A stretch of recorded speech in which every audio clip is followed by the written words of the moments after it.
ಈಗ ಸನ್ಮಾನ್ಯ ಮುಖ್ಯಮಂತ್ರಿಗಳು ಮತ್ತು ಅದಕ್ಕಿಂತ ಪೂರ್ವದಲ್ಲಿ ನಮ್ಮ ಸಚಿವಾಲಯದ ಕಾರ್ಯದರ್ಶಿಗಳು ಫೋನ್ ಮಾಡಿ ನೀವು ಇವತ್ತು ರಾಜೀನಾಮೆ ಕೊಡಬೇಕು, ಮುಖ್ಯಮಂತ್ರಿಗಳ ಆಫೀಸಿಂದ ರಾಜೀನಾಮೆ ಕೊಡಲಿಕ್ಕೆ ಹೇಳಿದ್ದಾರೆ ಅಂತ ಹೇಳಿ ಫೋನ್ ಮಾಡಿ. ಅದಾದ ನಂತರ ನಾನು ಕೆಳಗೆ ಬಂದು ಬೆಂಗಳೂರಿಗೆ ಹೊಂಟಿದ್ದೆ. ಈ ಸಂದರ್ಭದಲ್ಲಿ ಸನ್ಮಾನ್ಯ ಮುಖ್ಯಮಂತ್ರಿಗಳು ಫೋನ್ ಮಾಡಿ ನಿಮಗೆ ರಾಜೀನಾಮೆ ಕೊಡಿ ಸ್ಪೀಕರ್ ಹುದ್ದೆಗೆ, ಮತ್ತು ನಿಮಗೆ ನಾವು 4 ಗಂಟೆಗೆ ಪ್ರಮಾಣ ವಚನ ಸ್ವೀಕಾರ ಮಾಡಲಿಕ್ಕೆ ಬರಬೇಕು ಅಂತ ಆಹ್ವಾನ ಕೊಟ್ಟಿದ್ದಾರೆ.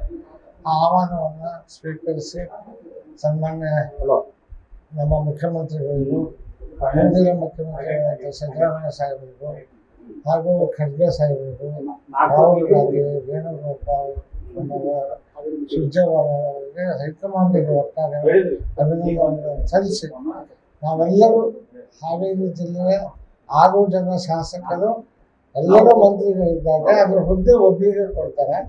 ಆದ್ದರಿಂದ ನಾನು ಎಲ್ಲರೂ ವಿಶ್ವಾಸಕ್ಕೆ ತೆಗೆದುಕೊಂಡು ಅವರಿಗೆ ಕೆಲಸ ಮಾಡ್ತಕ್ಕಂಥ ವ್ಯವಸ್ಥೆಯನ್ನು ಮಾಡ್ತೇವೆ. ಎಲ್ಲರನ್ನೂ ಒಳಗೊಂಡು ಹೋಗ್ತೇನೆ. ಕಳೆದ ಬಾರಿಯೂ ಕೂಡ ನಾನು ಮಂತ್ರಿಯಾಗಿ ಕೆಲಸ ಮಾಡಿದ ಅನುಭವ ಇದೆ.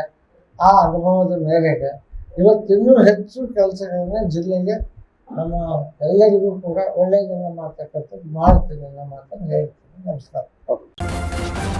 ನ್ಯೂಸ್ ಫಸ್ಟ್ ನಿರ್ಭೀತಿಯಿಂದ ನಿಮ್ಮ ಪರವಾಗಿ.